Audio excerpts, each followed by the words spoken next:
Magandang araw ho sa inyong lahat.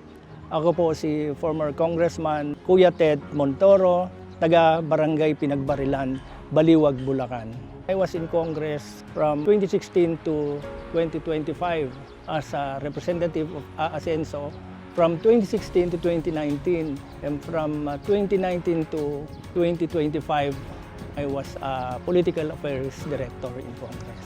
Being a representative representing Asenso, a nationwide organization of livestock farmers in the Philippines, I have focused my projects in assisting the countryside farmers. I have authored some significant bills. I am the principal author of the 10 years validity of passport. And I co-authored the free irrigation bill and also the Magna Carta for barangay workers, which is I hope na itutuloy nila ngayon. And of course, penalize the agricultural sabotage bill, which is approved in the 17th Congress. Now, I just finished my term last year, 2025, as political affairs in Congress. Still continue to be of help to others through any way that I can, like conducting medical mission, being the president of Rotary Club of Baliwag Uptown. Tuloy lang natin yung paglilingkod para makatulong tayo sa mga nangangailangan.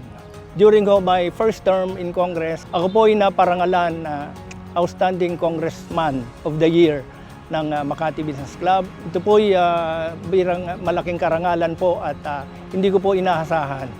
Wow, unang-una, siyempre, nagpapasalamat ako sa Panginoon at binigyan tayo ng pagkakataon na makapaglingkod, especially dito sa Baliwag. I would like also to extend my heartfelt gratitude. Thank you to Gov. Ed Trajano of a Rotary Club, and of course our pinakamabait na mayora na nanay ng aking kaibigan na si Vice Ferdy.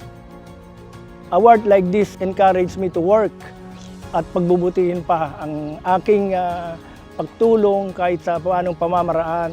At ako po ay dugong baliwag na at pusong baliwag.